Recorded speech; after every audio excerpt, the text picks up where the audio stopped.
Alright people, we're back again. Happy Halloween. I mean, these are... We're here with Ryan118 today, but before we continue, feel free to like, comment, subscribe, get involved in the comment section below. I thought because it was Halloween that we would go, we'd go for a scary guest. Cruiser wasn't available, so we went for Ryan instead. How you doing, Ryan? Not bad. How's yourself? Aye, not bad, mate. I'm happy that you've invited me on. I'm happy that I was requested, as you said in the comments. You were requested. There was a lot of people that wanted me to bring you on here and just give you pelters. But I'm going to give you a fair shake of the whack. Right. So, for some people that are maybe tuning in that don't know who you are, can you tell us who Ryan118 is in 2 minutes? Just take us through your story, mate. Where did it begin? Ryan Stephen Fitzsimons, as the name on Twitter goes, Ryan Stephen F. Follow. You know, it started. YouTube has been a weird journey for me. I mean, you've seen my email address through the podcast, through the live show. That was the old username. Time went on, then started making Celtic videos, and now we're here, 13,500 subscribers later. Quite proud of where I've managed to go. I mean, I'm only 18, so I look at it as a positive that I've managed to build what I've built in such an early part of my life, I'd say, and hopefully it's just bigger and better going forward. So I mean, for making the first ridiculous Minecraft video in 2012 to where we are now, I'm quite happy. Like where my channels went, to be honest, I'm just quite proud of it. So there's not a lot of people that probably know that you started in Minecraft. Yep. What led you to make your first video? Essentially, why did you make your first video? My first video, it comes to a number of things, I'd probably say, because I remember it was the summer of 2012. I'd literally just finished primary school. Summer of 2012. That sounds like some sort of romantic song. I know, something like that. Start singing about my past love experiences in 2012. No, but I remember there was a couple of pals that I had, and we had this idea to start a whole group of YouTubers, and we called it the 118 crew. And that's where the 118 comes from, and I've kept that ever since. So like the way it was, but me and my pal who wanted to lead it, my birthday was the 11th of March and his was the 8th of March, so we put them together one night, and so we all had different names. I was originally embarrassing, I know, I was Gamer Dwarf 118, then we had somebody that was a Gamer A Block 118, I don't know what that was. The reveal of the name. Oh, it is, the reveal of the name is still there on the link. It is, my channel, so people... Have you tried to change it? I have successfully. See, if you put in Ryan118 official, that link works as well, so it's like I have a dual link thing. I don't YouTube have kind of done you over. They've done me over. They've wanted people to see that. That's embarrassing. Name, exactly, they want to keep it. So I know we just started this big group channel, we were on at Minecraft, and we've seen like people like Captain Sparkles and all of that, and we're like, oh, we can do this. And little did we know that 12-year-old embarrassing us was never ever going to be that successful. So that brief 6 months of trying, you know, it was fantastic. I mean, especially when people found out about it and stuff. But then, like, I kind of was the only person who kept going with it throughout the years, and then I got to 2016, and then that was bang when the channel kind of took off. But, like, so what year was it that you made that Minecraft video then? 2012. 2012? That was like so the first video. That's quite a long time ago to have started. Aye, all the videos are gone now. There's no chance anybody can find them. They actually deleted? Actually deleted, not even private, they're all gone. Gone forever, never be seen. There still is videos from early times. You can go to like unlisted 2013 videos of me, but they were kept forever to me and me only. It's quite funny that you started like that actually, because I started in a similar way. Me, my pal Jacob, Creason and Deck, that was the names of them, decided to create a YouTube channel called For Omnia. Do you know what I mean? We were going to take over the YouTube game. That's usually how it starts, mate. But at the same time, we all created our own individual ones. Mine was SharpDiv, and basically the name SharpDiv derives from being sitting in higher English, learning about oxymorons. So an oxymoron is, for example, pretty ugly. So my pal says SharpDiv. Intelligent idiot, and that's how my name came. So I started my channel, named it SharpDiv, and then literally we made one video, which was an announcement video that we were starting this channel, and then there was nothing else. See, like, talking about it, it was so ridiculous now. I think there was like 5 years or so. Made a channel, had Awesome Gamer 118, blah blah, my pal Jordan, my pal Jack, and my pal Kieran, we all had this. And then I remember me and my pal Jack, who were like the kind of two leaders there, had a falling out. And I ended up making an announcement video through what's it called again, Movie Maker, and it's just subtitles coming up the screen panning in like, there has been a difference in opinions between two of the members, but we'll announce a return sooner. So it was so ridiculous, and just thinking back to videos like that makes me think, what was I really doing? I don't know how I managed to get to this point when I think of stuff like that, but I say to everybody, but you need to start somewhere. We all start our journey, exactly. And everybody I think can vouch for it.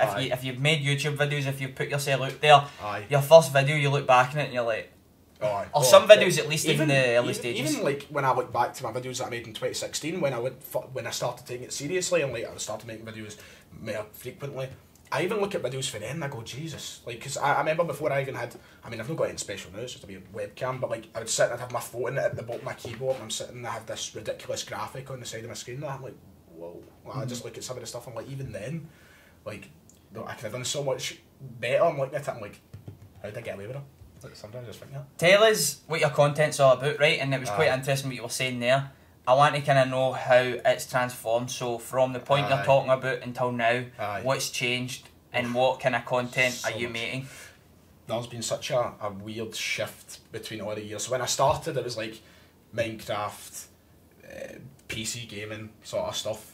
And then I kind of went with that, and then I decided that my strength was talking about football. And this was when I was like 14 years old, so I started making just general footballing videos and FIFA videos, Ultimate Team, career modes and stuff like that. And it was really working for me. And then I made like the second most viewed video on my channel, if you look, is actually a WWE related video. It was a roster predictions for the WWE video games. I just made it one day because I was starting to get into Photoshop and I really was making these concept menus and stuff, and I was like, I'm going to make a video on this, see how it does. And it got like 90,000 views. And this was about, I only had 300 subs at the time, so I was like, oh my god. So for like the next year after that, between like 2015 and 2016, I was only making kind of like WWE videos. And then once again it started dipping and it wasn't doing as well as what 90,000 views originally got me. I was like, okay. And then I was like, I sat down 2016 September time and I thought to myself, do you know what, the old firm's coming back, Rangers are back in the league, I'm a Celtic fan, why not go for it? I made my first match predictions video and bang, and it was, people started watching like, oh, finally somebody talk about Celtic, don't get anybody talk about Celtic. And I was like, right, okay, I'll do a match review, see how that does, done a match vlog, views started coming, and then within a month I make Celtic videos, I went from 300 to 1,000 subs, then I went from 1,000 to 2,000 subs, and blah blah, and it just kept building, and that's how I've got to the point. I don't bother with video games as much now, even FIFA, it's like, I don't find an enjoyment in playing video games and editing video games. I just like kind of talking and getting to talk about football and discussing and stuff like that, so that's kind of the timeline of how the channel's formed to what it is now. It's quite a complex timeline, but we've finally arrived at the destination, I can say. Aye, so picking up on something that you said there about, what did you say again? I've completely forgot. What a host. Aye, but I want to know as well the direction that you are actually going in. So you've spoke about where you've got to. That's it. So you're talking about taking it seriously. I always seem to, like, somebody asked me, like, maybe that's starting to try social media and that, when did you start taking it seriously? And my answer's always like, I feel as though I've just started taking it seriously, because I'm always trying to realise goals and realise video concepts and make them a reality, essentially.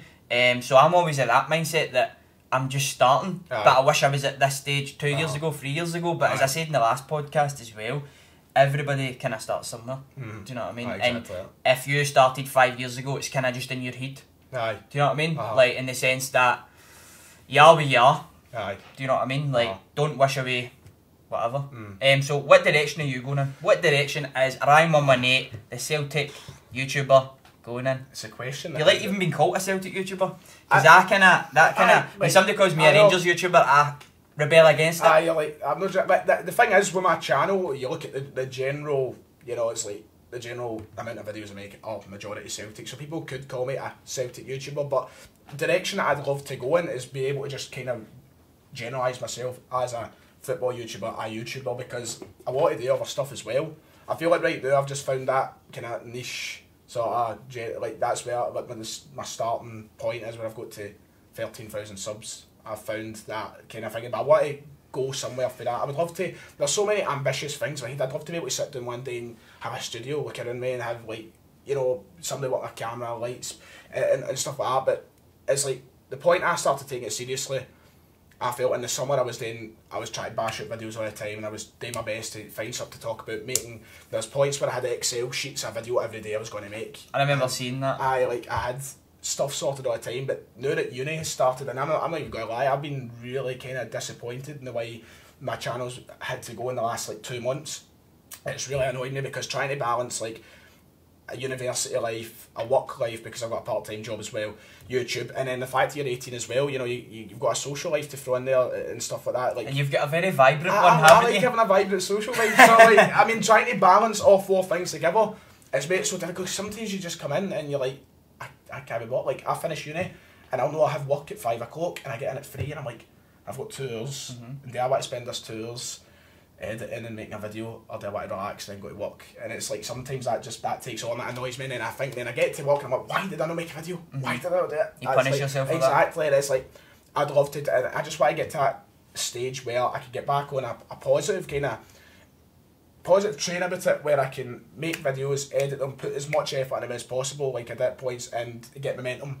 But I don't feel like I've lost momentum personally. I just feel like I'm disappointed in the fact I'm not able to make a video like every day, or like at least once every 2 days. Sometimes like I'm making 2 videos and I'm taking that 4-day gap and then making up 2 videos. To me it sounds like you're struggling with balance, and everybody struggles with balance at different stages. So there was a point in which what I would do that kind of balanced it all out was that one day I'd make a YouTube video. The next day I would focus on my business, so essentially my work. So for you that would maybe be make a YouTube video. The next day forget about YouTube. And focus on uni work and all that. I guess it's difficult, obviously, because you're doing a course. But it's just all about that balance and trying to mix them in. And I was always struggling with balance, and I'm still struggling with balance. Everybody struggles with balance. I feel like it's one thing, it's just so difficult to put down. Don't be too negative about it. Like, don't bash yourself about it. Do you know what I mean? That's the... See, I've always kind of like prided myself. I'm not saying that's like a big headed way, like, oh yeah, I'm perfect, and like that. Like, I've always kind of prided myself on that. I'm always such like a positive person. It's like, I feel like if you were to ask, and it annoys my pals actually, if you ask my pals, they would say annoyingly that I'm probably too positive. Like, I never, like, I try and be always positive. I'm never... The glass is always half full. Exactly. Like, I always try my best. There's obviously things where sometimes I'm like, oh dear. But, like, the majority of the time, like, we'll go to uni and people are complaining and this, that, next thing, and I'm just like, come on, man. Cheer up, be happy. Kind of thing. Do you have somebody in the kind of YouTube space that you would see as a mentor or an idol, or somebody that you look upon and say, I want to try and do no necessarily what they're doing, but maybe I'd like to speak to them and have them kind of help me on my journey? If there was one single person to pin and say that's a person who I would ideally want to be like, no, it's exactly be, you don't want to call people. No, not exactly, but just that mentor, and it's getting over the ego sometimes. I've always said Spencer FC.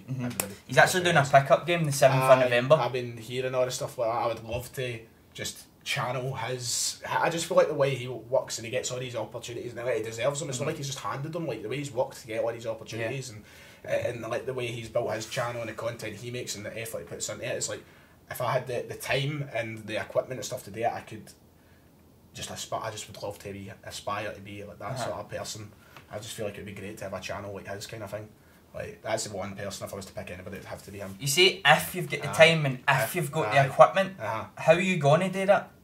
Because if you keep saying if, it's never going to come. I know, that's it. You need to go out and you need to fucking get it. Exactly. The equipment thing is like, is solely just a money thing, I would say. If I had the spare... So what, you're looking for a DSLR camera or something like that? DSLR, something like that, Just to be sitting in your room? I would love to... See, when I have a DSLR, I feel like I would just allow me to do so much more as well, like if I was to go out and film other stuff and like get people like you and like make, because I've always had ideas for kind of like collaborations that I'd love to do. There's videos in my head that I still want to do now. Like, I'm like, right, for when an old film's coming up, like, I know there's a video I want to do, I know there's a topic I want to discuss, but I'm like, I don't want to do it through like Skype or whatever. I'd love to have it a person. You would rather do it in real life? Exactly. I'd love to do it in real life, so I'm like, when or if I have a DSLR, that's when I'm going to try and get out into these opportunities. So that's, I feel like it wouldn't just be for sitting in my room. I feel like it would allow me to do a lot more stuff as well. Like, bring it to situations like this where we could like talk and have an actual conversation sort of thing. And that's all just about taking the step. So you don't have a DSLR. You know people that have got a DSLR? So message them. And I do it as well, mate. I'll message so many people about different things in that, and see 90% of them going back to business. They'll just not reply, or they'll say no thanks. What's the worst that somebody could say to you? Exactly. That's one thing that I'm definitely like. I'm always a positive person, but I'm also such like a. I kind of. You may be a wee bit inexperienced and scared to take that step. I stay in my own bubble, and I'm like, right, if I need something, I'll figure it out myself. It's like I never like, usually. I don't know why I don't turn to people, and I'm not a shy person by any means. I mean, it took a lot to go to YouTube and even do that. Like, I'm not a shy person, but I always just kind of stick to people I know, what I know, and I just kind of, I don't know, I always probably exclude myself from a lot of opportunities that I could get, because I'm just like, I'll stick to myself. But I get what you're saying. That's what I should do. I should like kind of go out and like people like you and anybody else really. I could just say like, give me some tips on what DSLR to use, stuff like that. There's nothing wrong with doing that. And I've kind of came to realise that right now as well, because I think it's all about accepting mentorship, because you can't be the best at everything. You can't have everything. So I think by reaching out to people, speaking to people, and accepting that maybe they've got more leverage over you in terms of where they are, or they're better than you in a certain area, there's nothing wrong with that, and it's just all about getting over your own ego and realising that, or it's a confidence issue as well. With just reaching out, because as I say, what's the worst they can say? No. I know exactly. That's a lot of times I just sit there and then you move on. For some reason, I pure overthink things sometimes, and I'm like, oh no, but if this, but at the end of the day, to say no, then exactly that's what you have. What's the worst it can do? Exactly. You jump at it. Exactly. That's what I think, and you need to look at it for the mindset as well, right? I'm starting to look at it for this mindset as well, because I'm trying to, obviously, I'm starting to do more content that I actually love doing. Exactly. And I could wake up every morning, be excited to do it, rather than maybe doing a certain video that I know is going to get some views, but I'm not enjoying making it, and I'm not enjoying editing it. Exact thing. Like, so many people ask me, and I know this is like quite a bit away, but people ask me all the time, where's the Celtic game, what's the Celtic game? And I know that's a video I could make, and people would probably watch it. People want to see it, especially a lot of the younger audience. I mean, the majority of my channel audience is a lot younger. I feel that's the same with everybody's YouTube channel, like, because it's such like a modern thing. It's a lot of younger viewers. But like, the amount of people are like, give me career mode videos, give me career mode. But I don't enjoy sitting playing FIFA and just blah blah blah, and then sitting there, earphones dragging to find a highlight in a game of FIFA and go cut bang. It's like I don't have a sense of enjoyment in that sometimes. Like I get what you're saying, when you'd rather do something that you wake up and think, I'm doing this today. You're doing it. So exactly. I get exactly what you're saying. That scenario. That was a cool wee conversation. I like that. I know. That's a conversation I don't have very often. I feel like that's what this like podcast is all about as well. I love the fact you've started this podcast. I feel like it allows like viewers to. This is something I would never communicate on my channel. Never. Like live streams and that, I just wouldn't do it. So I feel like very good idea, Div. That's what I can say. Oh, thanks very much, mate. I need compliment you. Yeah. Not going to say that. Never going to happen again. Never going to happen again. I also wanted to speak about some topics, because I've seen your videos, and I rate the way that you're able to speak about topics and communicate your points and stuff like that. So I thought it'd be quite a good idea to speak about some of the news that is happening right now within Scottish football and that as well. And I want to speak a wee bit about Neil Lennon and the treatment that he has received in the derby there, the Edinburgh derby. So basically, if you don't know and you're watching at home, Hearts scored a 90th minute goal that was ruled offside. Hearts fans were celebrating. It was ruled offside. Neil Lennon turns to them, starts to make gestures. He's happy, obviously, and he's making gestures towards the fans. One fan then proceeds to obviously smack him with a coin. He falls, and he's really upset about it.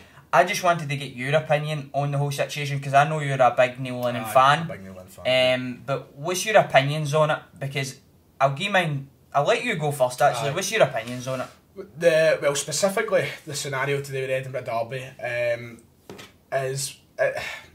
I mean, there's so many things within that derby as well that I feel like, you know, the goalkeeper getting punched in that apparently. And that was disgusting as well. I mean, there's no need for a lot of things to happen in a football game, but I mean, right, we know Neil Lennon. Neil Lennon is a very, very animated guy, and he likes to, you know, when he feels he likes to try and get back, and we know it. So do you see it that Neil Lennon is noising the fans up? Because I seen in an interview with Jim White and the, I think, chairman or chief exec or something like that, there was an interview with they two, and she said that she didn't think he was goading the supporters. So do you agree with that or disagree? Is he noising them up, or is he just... See, this is see if it was just sporadically he turns into the fans and done whatever, then I would see it. It is not. It's a hard one to describe for me, because this is a guy who needs to sit through 90 minutes of football and get absolute pelters, and it's not pleasant. None of it's pleasant. And I feel like every fan can be guilty. Like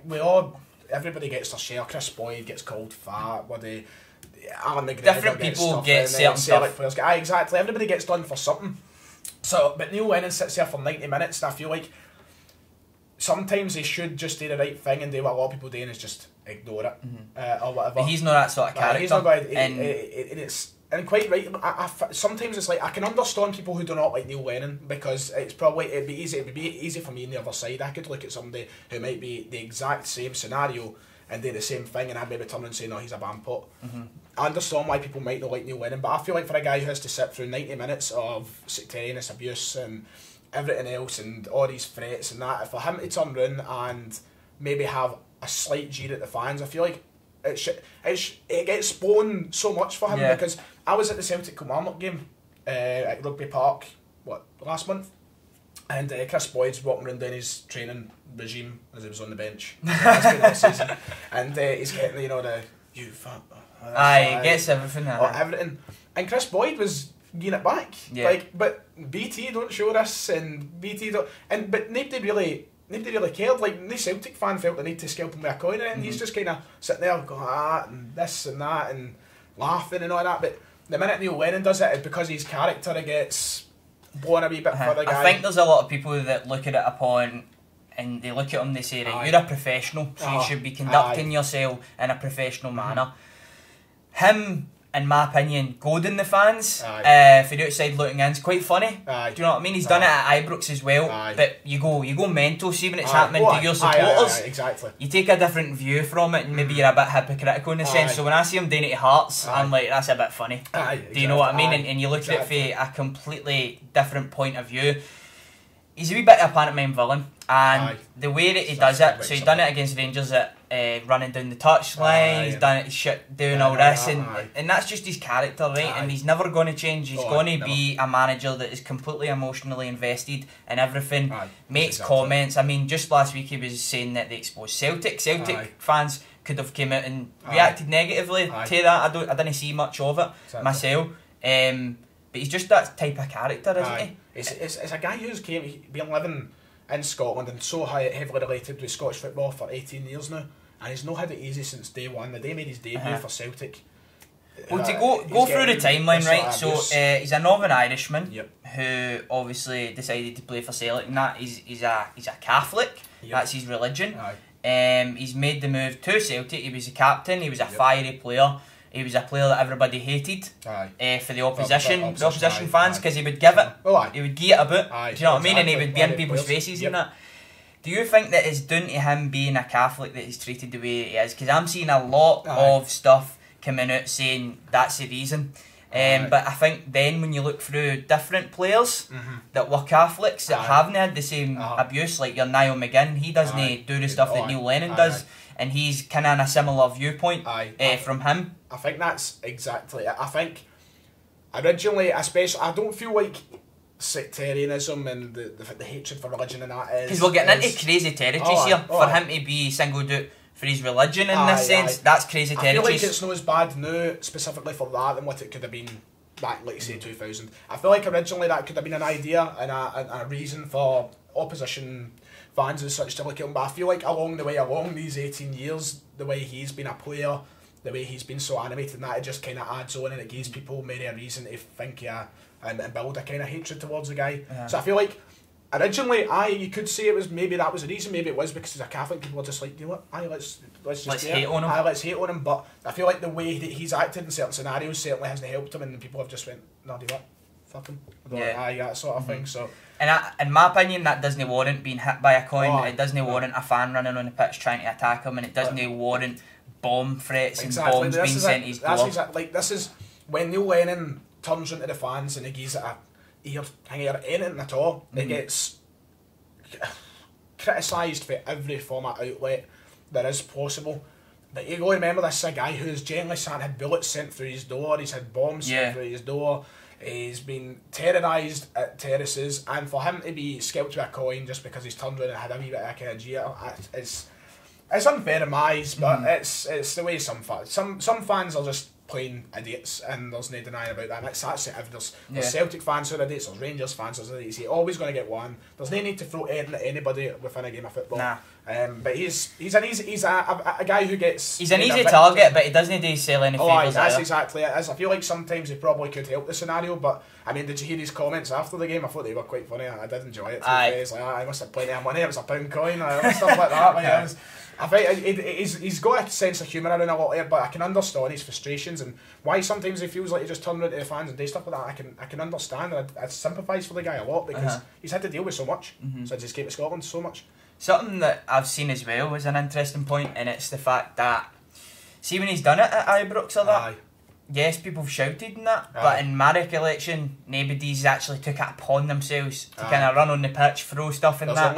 It's happened twice. The one time somebody tried to attack him, they ran down onto the... That was at Hearts. Oh, was that at Hearts? Aye. I thought it was at Ibrox. No, I believe that was at Hearts, mate. That was at Hearts when he was a Celtic manager. It was a Hearts fan. It's just the Hearts fans, we're not blaming it on any club here, but the Hearts fans fucking hate him. It's never the club's fault or anything like that, it's never even this... I always feel bad when I turn around and see when people generalise fans, like a whole set of fans, because of one person's or one group's actions. It really does my head in. I would never turn around and say... It's always a minority, and you're always going to get an idiot in every single I'm never going to turn around and go like that, or I hate every single Rangers fan. As much as maybe a 90 minutes on Old Firm Day might say otherwise, I'm never going to turn around and go, I hate every single Rangers fan because of one idiot saying this or one idiot doing that. I hate it. That's what I'm... Continue what you were saying anyway with the two incidents. So basically, I wanted to make the correlation between the fact that it's never really happened at Ibrox, even though he's notoriously known for his antics, and it's happened, at Tynecastle.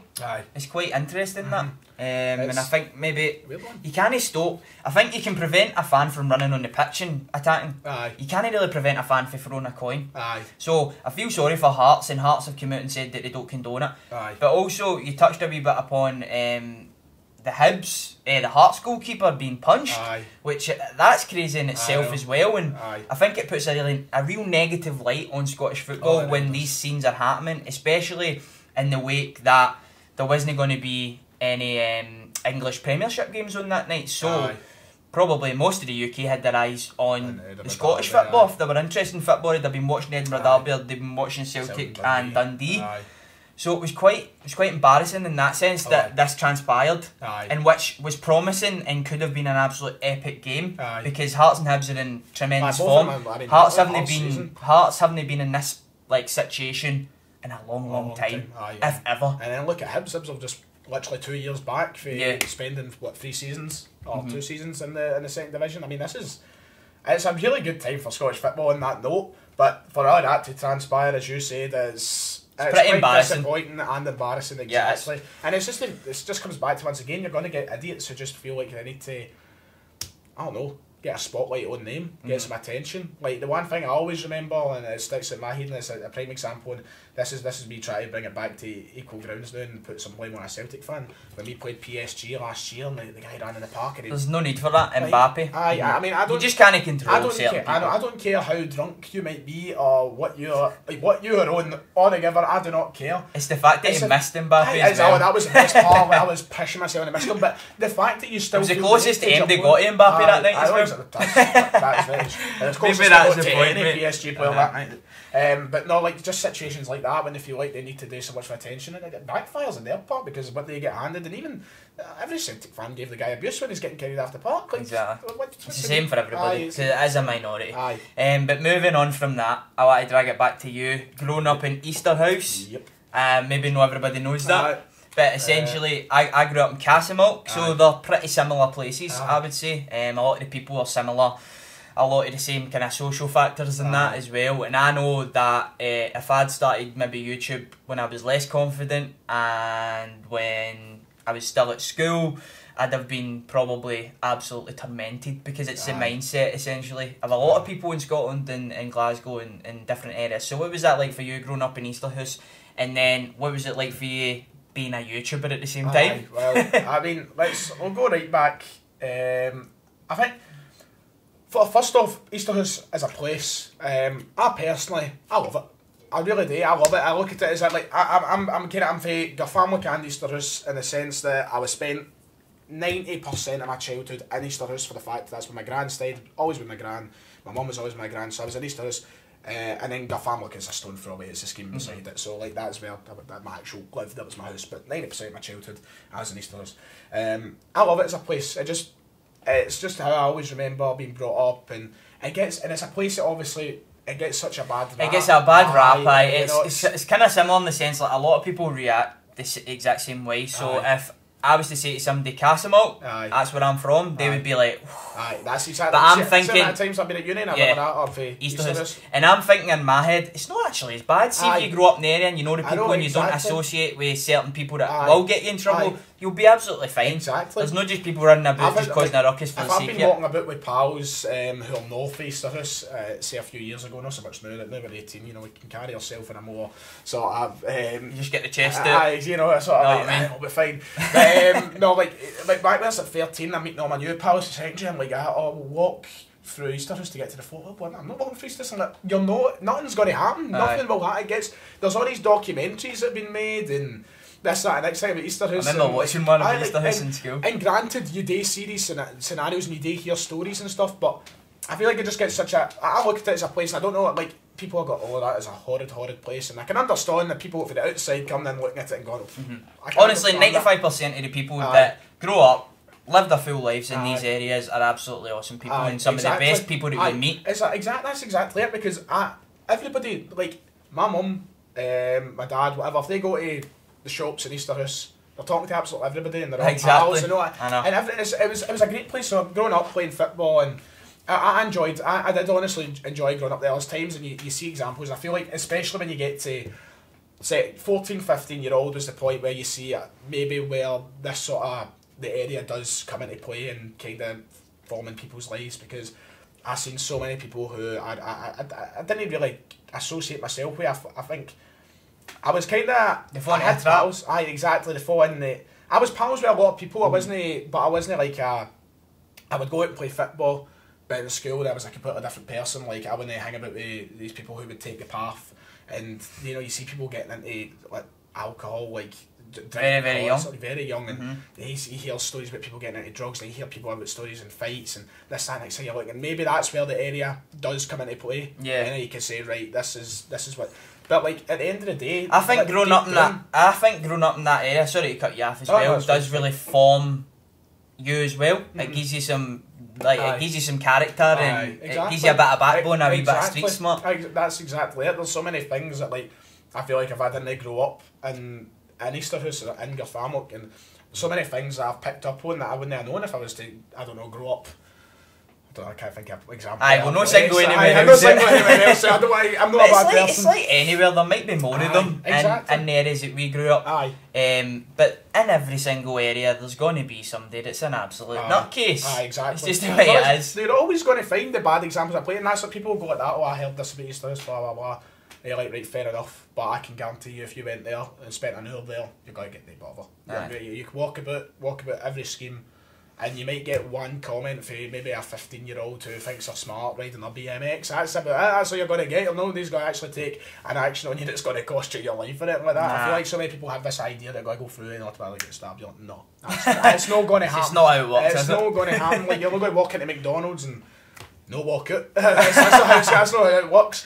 But you'll probably walk out of McDonald's disappointed, but you'll still have your life intact. Exactly. You know what I'm saying? That's it. So, but I did YouTube as a, like, I say YouTube and within staying in Easterhouse, and I don't think it really affected me at all. Nowadays it's quite funny now, because like I'll go to, the other night I went to the spa, for example, and the guy, like, he's recognised me, he's like, right, mum, I'm like, yes, it's weird for me walking about my own scheme and getting on like, and people, and I recognise the guys well went to my school, and I'm like, that 3 years ago you wouldn't have known my name, like, and they're like, bang, like this.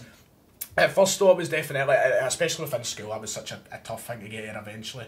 There's always one comment that sticks out in my mind, and it was when this channel started taking off, and I was still like, I've done well in like, losing weight and that recently. That's a different topic altogether. Mate, absolutely fucking transformed.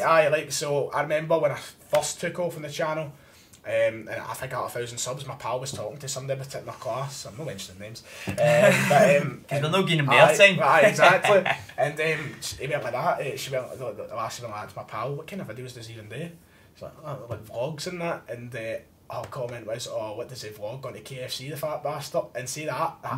Oh, it stung me so much when my pal told me. I was like, I'm determined to go and bang. Like, there was obviously people that you know for your schemes, for your school and that, who did look down on it, but when it takes off and people are like, well done. You're like, sometimes you look at people like, I know when somebody's being genuine to me, and I know when somebody's like not being so genuine. I'm like, I can always tell. You can read their character quite well. I'm the exact same. Right, okay. And I do appreciate, if people do have to take the time to say it, I do appreciate it, but I can tell when somebody's being genuine, when somebody's not. So, but like, going back to the historical family thing, it probably helped me a lot, YouTube, in the fact that like I could have hung about with people at the wrong crowd and go into scenarios like that, but I feel like, especially my upbringing, and especially because my mum and dad, like, I feel like I would never have really took it, and like I wouldn't have went into the point where the area would have formed me into being a person that I'd look back and go, why did I do that? Like, I feel like I would have always, YouTube or no, been on a decent path, and honestly, East House, good place to go. Same with Castle, mate, and that, I find that absolutely fascinating, what obviously that lassie says to you, and I find it funny and absolutely hilarious that she wanted to make that comment. How does she feel about herself? Do you know what I mean? If she's making that comment about you doing something that you love and doing something that you enjoy, and then it gets back again to mindset. Fuck it. See if somebody says something negative about you, how are they going to affect you? How are they going to affect your path? See, they're not going to. YouTube has helped with that immensely, because on YouTube, especially the type of videos we do, everything about us is critiqued, and people will look for anything in your appearance to try and criticise you about it. See, when you can rise above that, that's when it's the absolute best. I just look like, I see comments and that, and I just like laugh at them. I laugh and I'll chuckle and I'll reply back with something sarcastic or something like that. And I just I don't go into I don't offend anybody, because I'm like, right, I'm not. I've got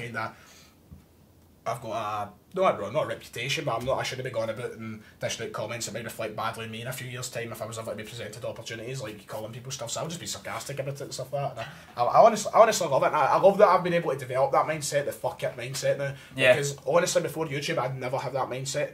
And then when I'm the exact same. I never had that mindset. Never. I would be scared to the end. I'd see as abnormal, or I would just hate it, and then the minute I'd done YouTube, you'd follow the crowd essentially. Exactly, that's fit it. in. Exactly, that was it. And then the minute I'd done YouTube, I was like, fuck it. See the people that look down upon people that take a different path to 90% of the people. I think that they're the people that are just kind of following. They're the sheep. So and see, when you can go your own path and not care what any other person thinks, I think that takes a lot, man. I think that's, when you look at the successful people in life, I think that's just because they decided that's what they've done. They decided to be a shepherd rather than a sheep, and hopefully that's the path that I'll continue to go down. I'd like to imagine myself going down that path. See, with like the content that I'm making now as well, I really do want to show people in my area that I'm fucking nothing right now, do you know what I mean? And I don't consider myself as something, and I'll never consider myself as something, but I really do want to kind of help people in my area, people that resonate with me. Castlemilk, Glasgow, Scotland. I want to lead by example in a sense and show people that anything's possible if you put the work in. Do you know what I mean? Like and I'm going to say, see, people, they think that YouTube is this big glamorous fucking thing where you're earning all sorts of money and all that. I'm at 10k subs, right? Last month I received my biggest check for YouTube. 132 quid. The highest is 250. There you go. That's nothing insane. I'm jealous of that. But that was a long time ago. That was me having an absolute exceptional month. Right? Where I had, in the space of 3 or 4 videos, I had 20+ K views on the videos with engagement. It's not easy. So people think that it's this thing and all that, it's this easy thing. and you do get offered, nothing comes for YouTube in a sense, like that, in terms of money, like from ads. Aye. It all comes for other opportunities, and do you know what that is? That's long-term gain, which I'm a big advocate of as well, when we spoke about in the last podcast. Big advocate of long-term gain. Aye. So you do the work, you stay up to 3-4 in the morning, you're fucking editing, you're putting in the work. Do you know what I mean? Aye. We're not getting paid to be here, aye, but we're still here. Aye.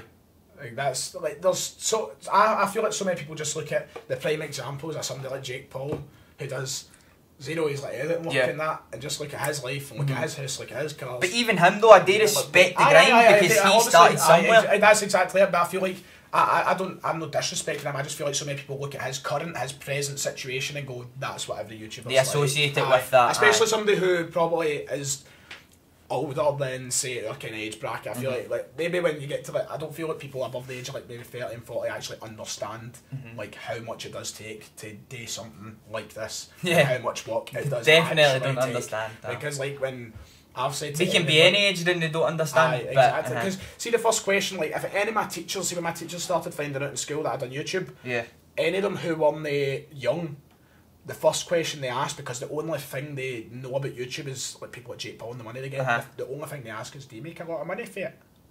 No, I do not. I can tell you that right now. That's why I'm working part time. But I completely understand everything that you're saying about it there. It's completely understandable. Aye, so what you're building, you've built something absolutely great so far. In the grand scheme of things in Scotland, an absolutely amazing feat that you've built.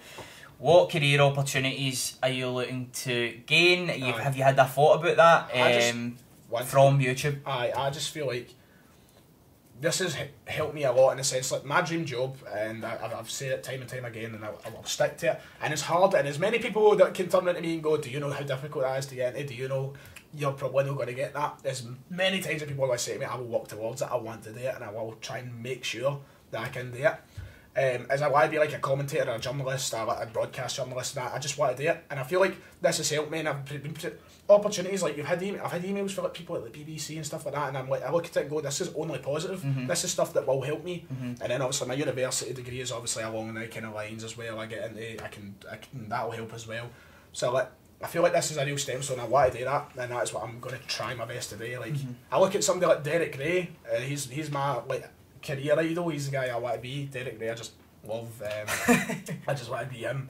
I look at his job and I'm like, give me that. I love it now. Like that's. I remember even like applying for a laugh. Like there was a vacancy on the Celtic website in the job section, and I was like 17, just maybe turned 18.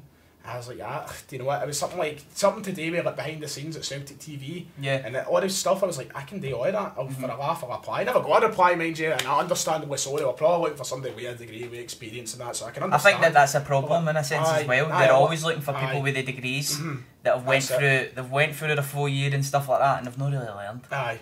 They've learned what everything means, but they don't have a fucking clue how to implement it. I know exactly. That's exactly what you're doing is like, I know you said you wanted to be a sports journalist or whatever, a broadcaster. You already are. Exactly. Realise that. I know. That's like I so many comments on my YouTube channel say like, I prefer listening to you or people on the radio. I prefer like watching you or sports scene, blah blah blah blah, because you actually give a unfiltered, unedited, it's an authentic opinion. Point of view. Exactly, that's it. And I know it's easy for anybody to turn on their camera and say what they like and pass it off but it's also easy enough for a professional footballer to just spout absolute nonsense. Who's like just sat in a studio for the first time. Like I know he's played football for like 20 plus years, but I don't see how experience as such can just justify why they should be glorified as a journalist or whatever, or somebody who is just giving their genuine, authentic thoughts as well, because that's what they're doing. They're just giving their genuine, authentic thoughts. So reputation obviously does help, but I don't feel like it should make anybody look down and go, they're insignificant. I value life experience and actual achievements over a piece of paper that says you've got a degree. Aye. I mean, as much as I'm obviously at university aiming for a degree, I feel like, honestly, if I wasn't doing YouTube, you don't know what's going to happen in the next 18 months. You could drop out. Exactly. Do you know what I mean? The way things are going, I would love to drop out, honestly. I would love to drop out sometimes. But I feel like if I was just Ryan Fitzsimons, no Ryan 118 on the side, and I was working for my degree and I got my degree, blah, blah, I feel like without this, if I was to walk in and go, right, I want to be a sports journalist, blah, blah, I feel like I'd be so lost and so raw and no ready if I just didn't have you've this not had any life exactly, experience. I've not had done this. You've already been dealing with people that are dealing with those people that are actually in that position. I've had, like, through your YouTube. I've had opportunities to work with the likes of Peter Martin and do stuff with other companies and been offered other opportunities that I haven't went through, but the opportunities have been there, and without doing YouTube I would never have the chances. Never. I would just have a bit of paper at the end, as you said, saying I can apparently do this. Exactly. But like, you've got it there, mate, and it's on video. Exactly. Anybody can check. And you've built something. You're at 13,000 subscribers. I know, and you're 18-year-old, right? 18-year-old, and you've already built something that big. That's the same as that shows credential. Exactly. Not the exact same. You've got 2 years on me, which is very annoying. I know. I just think of the 2 years on there. Aye, but I always look at myself in this situation as well. I'm only 20. Aye, exactly. That's the way you look at it. Like, there's so much, and especially with the way media is going, there's so much potential for anybody at this age who wants to. That's what, when one person, what I was going to say when we were having that conversation about like the fuck it attitude and that, and no caring and getting out of that, the very first thing I say to somebody who's going to go, I would do YouTube, what do I do? The first piece of advice I was like, be patient, be perseverant, because it's not an overnight thing, you know, and stick with it, and actually see and believe in what you do. And just be patient, because eventually it'll come if you're doing it right and you believe in what you're doing. That's what I always feel like patience is what helped me, because as I said, 2012 to 2016 to finally get 1,000 subs, that was a long time, but I was patient. I felt patience is just what pays off at the end. Absolutely class. You spoke about your degree a wee bit, and don't go too much into detail, but what is it you're doing? Film and television. Right. Glasgow University of Glasgow. Oh, he's a Glasgow uni guy. Don't worry, I won't be picking up the accent anytime soon. I can guarantee that. The Glasgow uni accent's done like a feature on this, isn't it? Jesus, don't let that on. I just find myself so funny when we're sitting in seminars and we get in. How do you do it? We sit in the groups and like the boy will like something like that. Like, yeah, I'm from Kilmarnock. It takes me about 2 buses to get through here every day. And and you're just sitting there like, I've seen the scheme, mate. All right, just give me your honest. And then they go around. Then there's obviously people who are not. There's some amount of people that are not from Glasgow. It's unbelievable. Like, and I'm only from Scotland. There's people from Venezuela, China. Then like a Venezuelan person, they're talking and they're being all polite as well. And then it comes to me, I'm like, hey, I'm from East Arus. I get the subway and the train here every morning. I don't change my accent whatsoever, and I feel like people just really struggle with me, and I love it. But I won't. No, I love that, man. I just can't do it. I can't adjust the accent. I just if you can't understand me, I'm lucky. That's the way I take it. But I didn't film at University of Glasgow, which is so far alright. We'll say alright. Aye. So obviously we've spoken a wee bit about your degree there. So what's your day-to-day life then? What's Ryan 118 off the camera? Ryan. Day-to-day life. Well, what's he up to, man? Day in the life. What do you usually do? Well, I mean, if I go on just a general weekday, your ideal day, essentially, you're getting everything done. Sure shit. And then it's uni in, and then 3 days of the week I've got to go to work as well, balance that in, and then hopefully throw a YouTube video in. So I mean, I'm in uni. I've got you've got to do 3 subjects, which is annoying because ideally I'd like to just get film and television done and be done with it, but you've got to obviously pass a certain amount of credits. I'm doing psychology and German as well, so I'm going to be a German psychologist filmmaker, which is a fantastic career path, I think. Borussia Dortmund are calling for you, I know, exactly. I was sitting there, I don't even know what I'll be doing at the shop, the film studio, and I was psychologist for the players. I'm translating. But I know... You'll be everything, man. So you're in... Uni life is better in a sense that, you know, it's not that kind of 9 to 3, you're in school and you've got... It's like you go in, you're in for an hour, you get socialised, and you got your own stuff to do, and then it's just back home again. I like it, it is good, but it can be quite, as I said, when you're throwing work in there as well in a day, like I've got a Wednesday where I'm in uni from 9 till 2, and then you go home, and the time you get home it's 3 o'clock, and then you got work at 5. Yeah. Some days can really just be a slug, a slug's pace, just try to get through, like, oh, come on. But generally life is positive. I just have to be able to invest more time into actually getting YouTube done and done right. That's just one wish that I could. Again, balance. Just a balance, mate. Just a balance.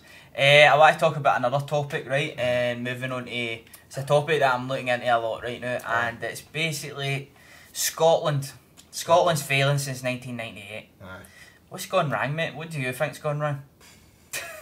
Everything's going wrong. See, I look at it, right, and... their lifetimes have been great. Nah, they've not been, man. You've actually never been alive for us being in a major competition, and when we were in a major competition I was 3 months old, so I've basically never been alive as well, because I was still in fucking nappies and stuff like that. But I look at it, right, and I'm looking at prices, and prices are getting up for young players to just get into your average boys club. Do you know what I mean? Exactly. I think the problems come from everywhere. It's not just one specific. It's not just we have a lack of quality. We don't have a good manager. Like, you've got to go deeper. You've got to go into the sort of things. You're looking. Things are getting very expensive, and lifestyle choices are becoming easier for other directions rather than trying to get people into football. You look at countries like Germany and the way that they get youngsters out of football and stuff like that is insane.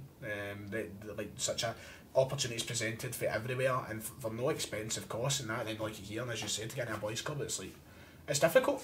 The prices are just going up and up and up, and then what that means is that the coaches are actually getting more kids in, because that's the only way that they're going to stay afloat. Then they've got 30 kids at a training session, and how's that kid going to develop from that? Because they're not getting the one-to-one that they should be getting from the coach, just because of the prices. And then that team's going to go down, and then that kid from Castlemilk, from Easterhoods, needs to travel to fucking Hampden, or needs to travel to EK, or about Glasgow, and then before you know it, their fucking parents, they can't afford it, and they're not playing football anymore. Exactly. The problems come from absolutely. See, like, the joke at the one tweet that I always see on Twitter, and it's true, it's like so many people that you look at in school that were so good at football, had so much potential, and then just because options weren't there for them, they just kind of fall through it, and then they were presented with other options of going out and getting pished every weekend. Exactly. Just losing that ability. There's one person I know, watch it, from Partick Thistle, Anthony, shout out to you, my man. He plays for Partick Thistle, and I hope that boy does so well, right? But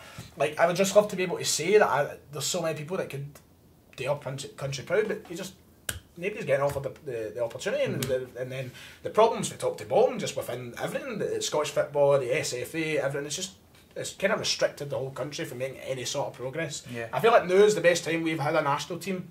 Like, in my lifetime, I feel like this is the best national team, honestly, we've had. Like, I genuinely believe, just because there's so much potential within players like John McGinn and Suter and all these younger guys. I've never been more kind of hit, but then we've got the problem, we've got a manager who I do not believe in whatsoever, not a fan of McLeish, and there's just so many problems, top to bottom. But as you said, one of the major ones is that whole kind of just starting off sort of phase as well. There's problems everywhere. What do you think that the clubs could do in order to better develop young Scottish players? Because I'm looking at teams like your Celtics and your Rangers, and you get the odd boy that comes through, one or two players every 5-something year.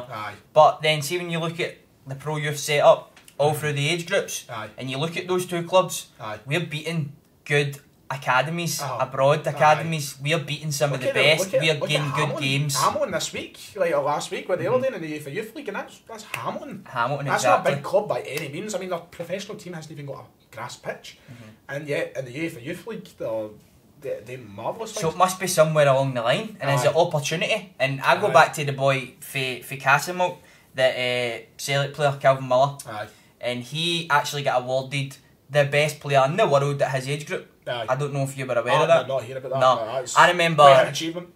So Celtic basically signed him for a real young age. He was at Celtic, no for a young age, because he played boys club originally and he scored 5 a game. Then he moved to another boys club. Then he moved to Celtic, and from there he was always the standout at Celtic.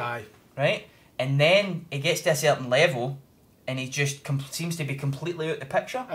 And I just don't understand the mindset. Is it that they're getting too much wages for a young age? Is it what's going on there? What do you think is going on there? And he could still make it, by the way, because he's at Dundee, and I think he's their best player right now, even above Kenny Miller. So he could still come back from that. But how is so many of these boys that look so promising, that are absolutely demolishing at academy level, not getting the chance at first team football? It's genuinely a wonder to me. I wish I had the exact answer. I wish I would be able to pinpoint it down, like what is the problem. You look at players, as you said, Calvin Miller being one. I'm thinking specifically at Celtic here, and Jack Aitchison, a boy who came on and scored his first touch in a professional game, and Anthony Ralston was. I was just about to mention Ralston. He was playing against PSG and all that. No, he's not been seen. No, he's not been seen since he got loaned out of Dundee United. Came back for the loan, and you'd think with defensive problems at Celtic, they maybe you might get a chance again. I don't know if the managers are just too impatient, and that's what I'm kind of leading to, because in the modern day game, modern day football, managers don't really get the time that they maybe need. So instead of doing a Sir Alex Ferguson and bringing through Gary Neville, Scholes, Beckham at the same time and giving them a chance, they're maybe opting for a boy that's played 3 seasons in fucking, I don't know, Albania. Aye. And pay him in, bring him 2 million. Look, we know what he can do. The young boy, we don't know what he can do. Aye. So we'll go and pay 2 million, we'll bring him in, he's going to be shite. He's going to get loaned out somewhere, and then it's going to ruin his career. Aye, I think the answer to the problem is exactly what you kind of touched on there. And what I was going to say is, I think managers just don't have the patience to wait for potential to come through. We're not seeing anybody like Alec Ferguson who wants to go, let's give a group of youngsters a chance here. And if they play badly and they like for even 1 game, it seems like they're just never seen again. They'll not be seen for another 10, 15 games. And it's a bigger problem in England. They just do not like give any youngsters a chance. It seems anywhere. You get the odd one, you get like Tom Davies at Everton, and you get players just Davies first name became like just kind of dotted around teams who are getting chances. Tottenham have gave players a chance, but we need to give them chances and consistently give them chances. But then it's just a patience problem in the sense for the manager. Like if they don't perform, then he's going to lose his job because there's no patience within jobs, and then that kind of leads to no patience within giving these players a chance. So I think the key for it is just that. It's just if they don't show instant quality, which is hard to do. That's it. It's like you're going to get loaned out, do something magnificent there, then maybe you'll get a chance. It's just this big vicious circle, and you don't actually know what area to pinpoint and say that that's the main issue. Is it that not enough Scottish players are getting in? The managers will probably argue that they're not good enough. The SFA, are they doing enough for young people at boys club level? Do you know what I mean? The pro youth setup, is that right? Should we bring back reserves? There's so many different avenues that we can go down. Well, basically just fill it at my foot. I know, that's it. I just feel like there's so many people incapable and incompetent to make a decision that would benefit us. Do we need a big refurb of the SFA? Aye. We need just for every matter. Like not even just talk about bringing in youngsters. Just for every matter, it seems like the SFA needs changed, the personnel needs changed, and there's just so much wrong there, and it feels like, and sometimes I can understand, and sometimes I listen to the radio and we're blaming the SFA for this, that, and the next thing, and it feels like it is the easy route to go down. Like people just go, oh no, SFA's fault. One thing goes wrong, SFA's fault, but they've led us to this point. They've led us to the point where it feels like that is the people to blame. Yeah. So sometimes I understand, and like I'm like, aye, we need to just refurb it, clean it, start from the beginning. See where we go for that point, I suppose. Cool. I think we maybe take a wee break right now. A wee break. So if you're watching at home, go and do the toilet. I'm going to do the toilet, and we'll see you in a wee second. Right, I hope you enjoyed your wee break there. It was literally on the video, like a setting. I know, people are like that. We were away for a wee bit. But we're going to go into some fan questions that were sent in. Love it. And one of them was like, who's your second team?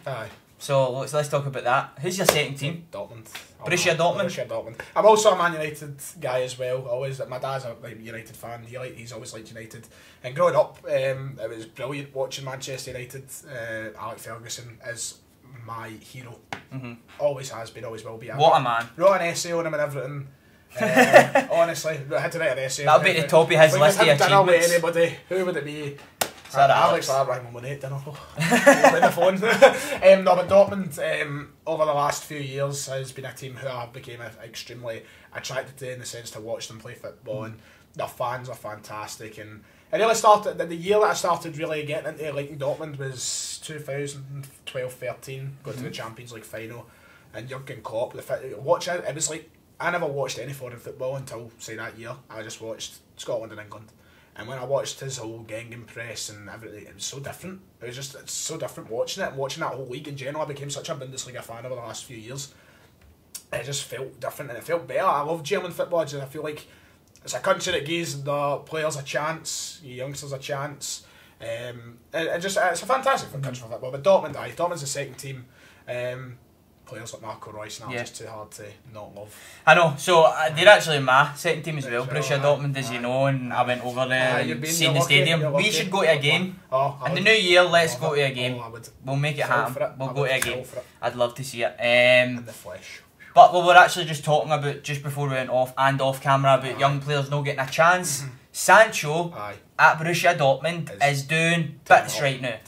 What age is he? Well, he's younger than me. Exactly. That's insane. And you're young as fuck. I know, I'm 18. I'm that impressed with his mindset where Pep left him out of the Man City squad to go and travel, and he was like, No, I'm good enough. I'm good enough. Exactly. I rate that. Respect it a lot. And that's the thing, we're talking about young players that get a chance. Dortmund are Jakob Brun-Larsen, Jadon Sancho, even the young guys, but they buy in young guys as well. Like this a team like they've got a Kanji at the back who's still relatively young. They give Zagadou a chance. There's a extremely long list of names of players, not even just this season, in the last few years, have been given chances.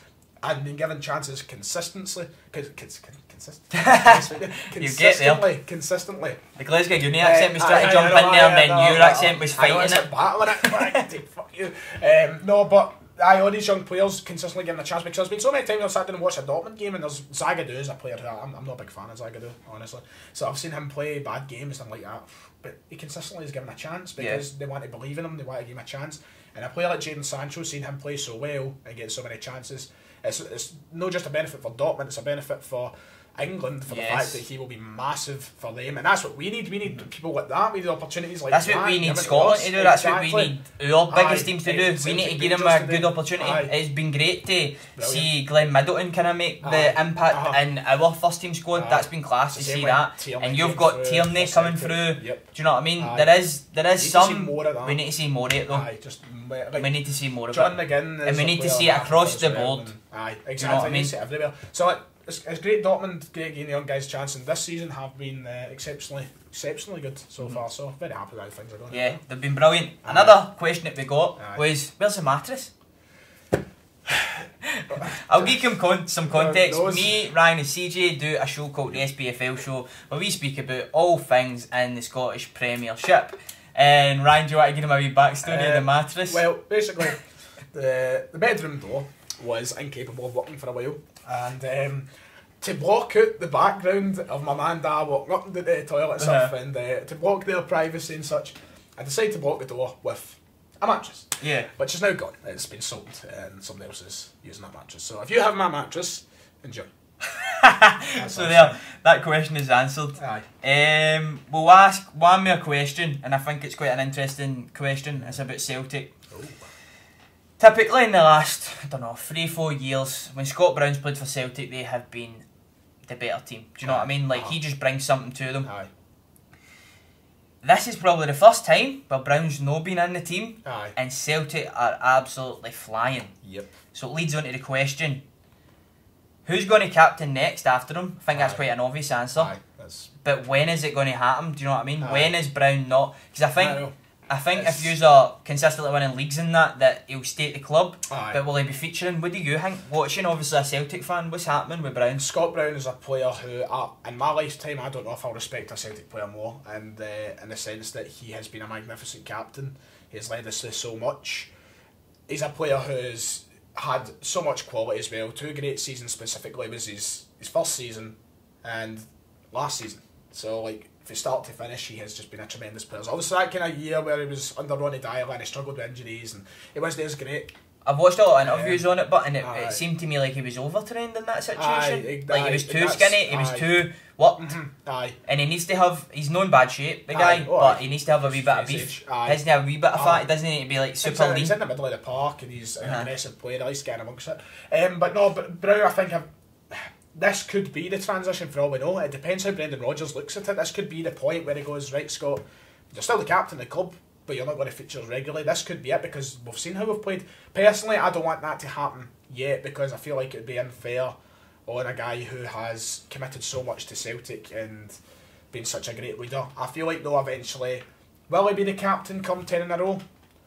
I mean, what age is he going to be? I mean, that's like, what, 30? He's about 49 or something. He's going to be an old guy. He's going to be the old guy. I don't think he'll feature on the team, but I think he's going to honestly be captain the time 10 in a row comes round. I think he'll stay there, and I think that'll be the point where maybe he calls it a day. Maybe that's where he goes, right, if we win 10 in a row, I'm sitting here talking as if it's guaranteed to happen. You never know. It's not happening.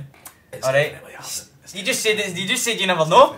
It's not going to happen, alright? I'm saying that to keep your fans You'll not even get 8, mate. You'll not even get 8. I will, but you won't. Right, I'm moving away from this because I'm going to punch you across the table right now.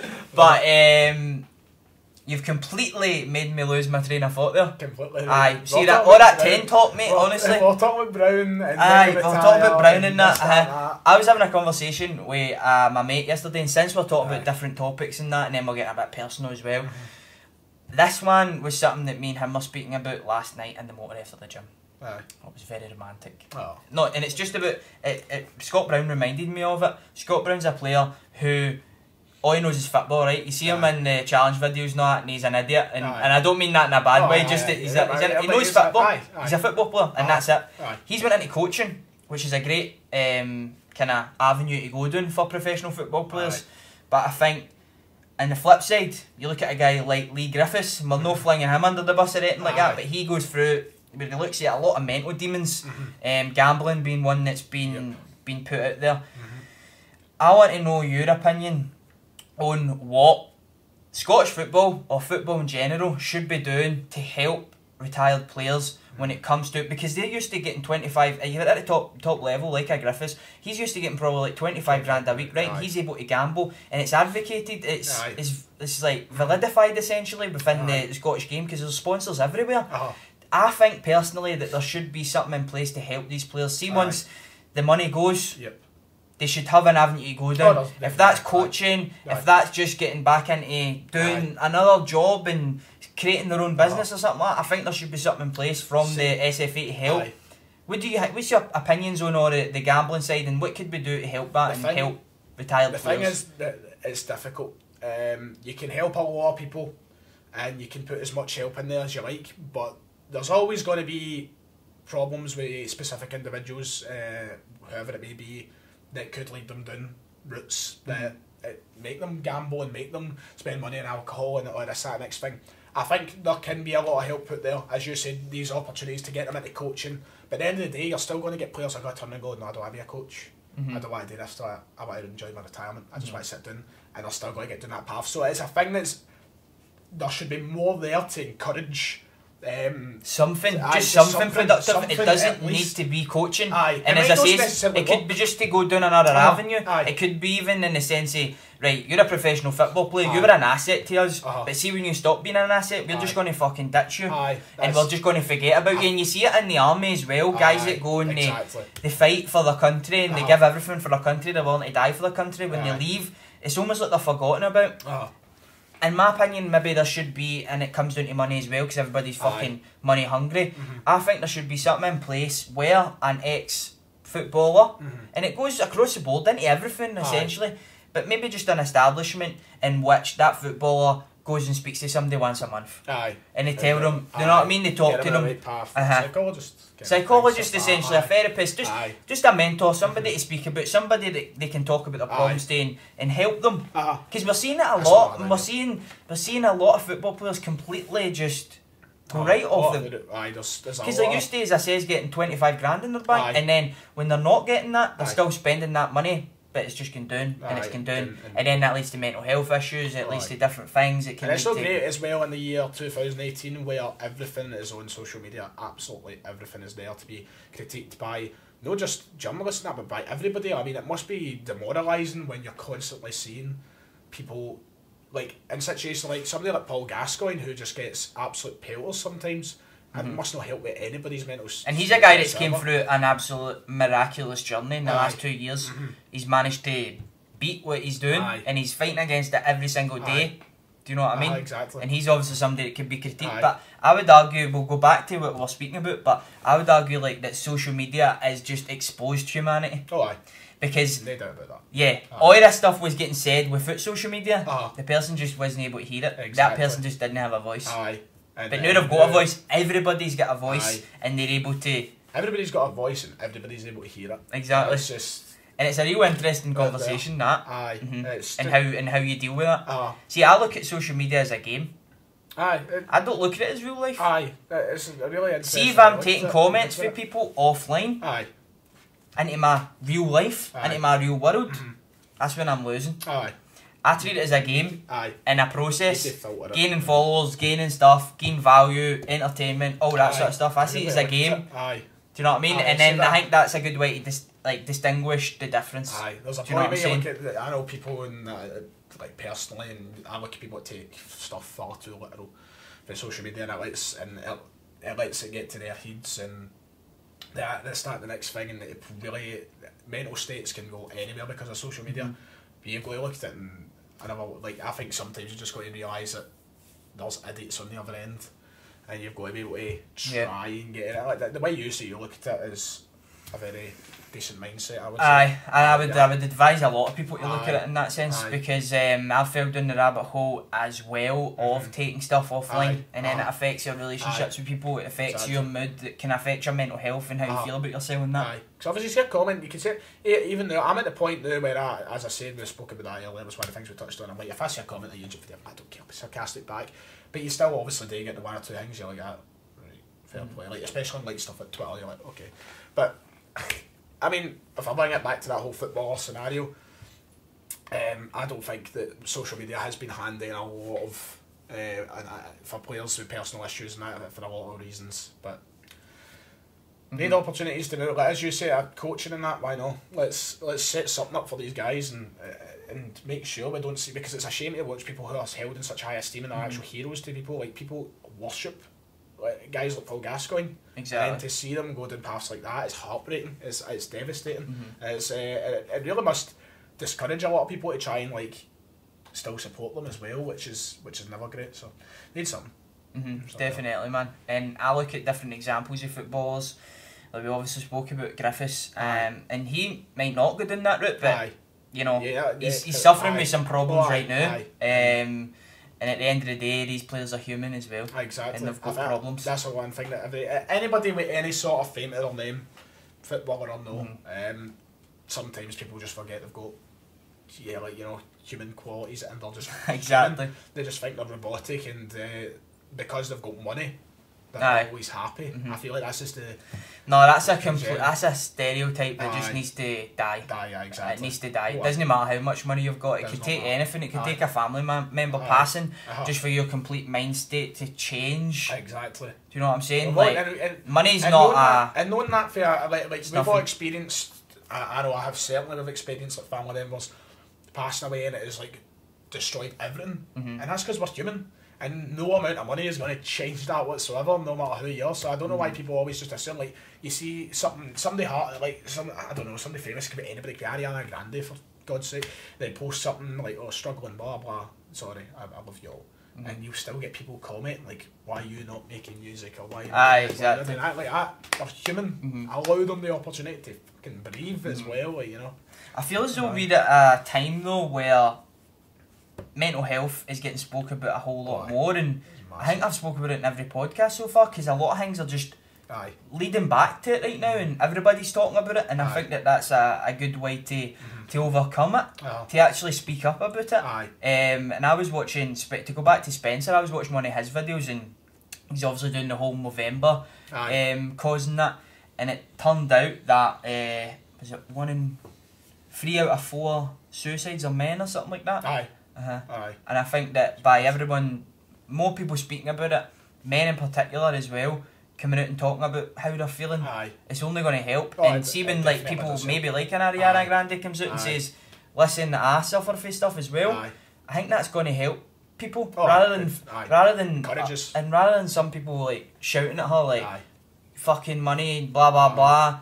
I think you should take it in a different way and process it in a different way. As speaking from experience, I know for a fact I've got like the pals who I consider like brothers, and I tell Eton, the minute that I may say something to get off my chest, it's been like, because I'm a tremendous overthinker. I overthink so much. Like, it's one of my worst traits. I cannot stand it. I overthink absolutely anything ridiculous. It could be for walking into a shop and asking for something to anything is personally big, you know, just anything massive. It could be, I overthink absolutely everything.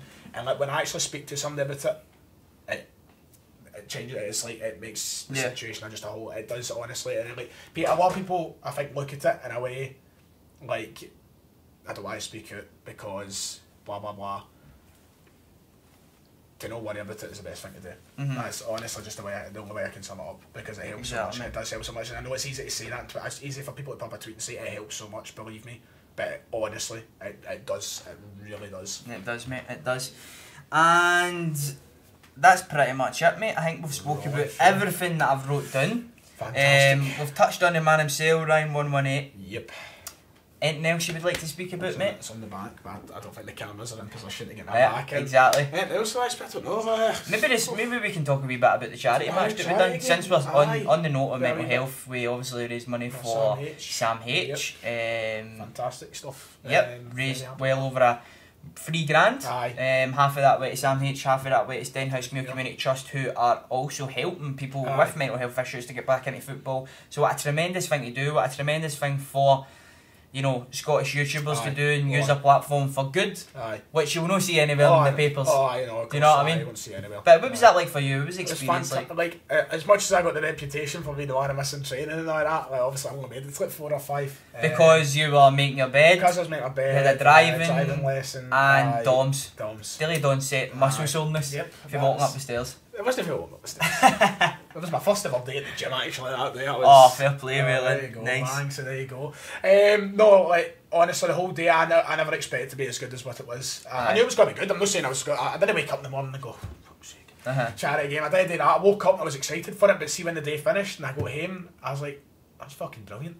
I loved every minute of it. I loved getting to see everybody, meet everybody, and then obviously the fans being there as well. It was a great bunch of fucking guys we've done it with, as you'll know. And it's great because there's so many people, like, a month later, and I'm all sitting in the fucking CSA with big money, having a pint, and like, and I would have never have pictured that happening. So I mean, like, stuff like that is fucking. It was the people that we met through it and just kind of communicating, and hopefully more of these things can happen, and we can keep using the platform for good. Somebody like CJ, never spoke to him in person anyway. Never spoke to my life until the first day I went training and met him, and now I feel like I can fluently carry a conversation. He's a prick. I can fluently carry a conversation with the guy, and it was just a brilliant day. And I mean, the result at the bar. Disclaimer: he's actually no a prick. Is it? Not that much of a prick, sorry mate. Kidding on. I'll say otherwise.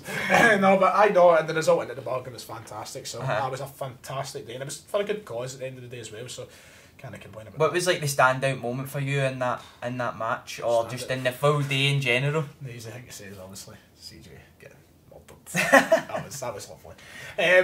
Standout way, I only played half an hour, and I mean, just I don't know. Actually, the standout moment, I don't know. It's was it when I was announced man of the match? Oh, that was probably one of the lows. Was it when I scored? Actually, that was actually because that was actually a decent moment, and I really had, because I didn't know what way the game was going to go. Because they were actually coming on to us, man. I was, because obviously I never played in any of the bounce games, and obviously they did not go well. I played in one of the bounce games and scored as well. 2 games, 2 goals for centre mid, not bad. Exactly. Prolific, sign them up. No, but like hearing the results, I'm like, oh no, you're gonna get pumped. And then you scored the opener. That was like kind of relief. I was like, embarrassed. So that's good. That was a good moment. But just probably coming on the park itself, because like it was the first time.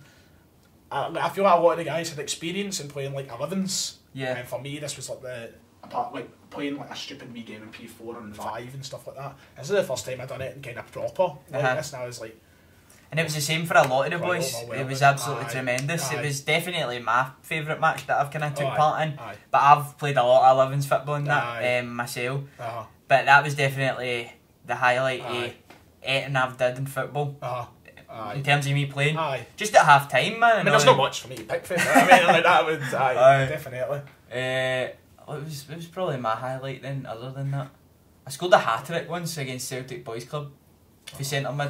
I always played centre mid. I always had the tendencies of like scoring goals. I don't know. I was a wee bit more, but I never valued my fitness, so I was a fat dick. But I was technically good. Because I used to just, I've got that mindset where, like, if I start something, I'm going to be better than like 90% of the people. And I've always done that, and I've always took it to extremes. I always have, and it was the same with football. When I got into football, I would go out my nana's back myself. And there was a wall, I'd get a ball, and I'd kick it off the wall, and when it came back I was allowed one bounce, and I could take as many touches, but it was only ever one bounce, and I'd just go for hundreds of touches. So I think that's why I was technically good. Bit fat as fuck. See, I was fat as fuck, but no good. So I just, when I was younger, like I remember I went to Tommy Burns Academy thing, and I done that for a couple of years, and I moved it, and I couldn't go to anymore, and I played for the school for a wee bit. But I just feel like, because I was never, I just wish when I was younger I had that mindset, but I never, like, see when I looked at everybody else and I wasn't as good as them, I was like, shit, I'll never be that good. So I just kind of stuck to playing football as a kind of free time activity, like, playing in the goals, just kind of stupid, not serious. Just like, enjoying it. I wish I did take it more seriously now that I look back, because there was a point where I could have, when I was really young, at 5, playing doing this whole Tommy Burns thing, and it was good, and it allowed there was doors opened after it to go down. God knows where it went, but I just never did. And sometimes I wish I did, because you never know what could have happened. I know. I've been playing centre back for Celtic right now. Who knows? I mean, you know what I mean? Wouldn't it be hard, mate? Would it? Oh, I know anybody could. If Jack Hendry can fucking play that, let's be honest. I think that's an absolute great place to end. Jack Hendry. Jack Hendry, aye. Alright, mate. Aye. Brilliant. Cheers. Thanks for coming on, No brah. worries, anytime. Excellent. That was good. Aye. Good wee treat. Enjoyed that. Like it. That was good.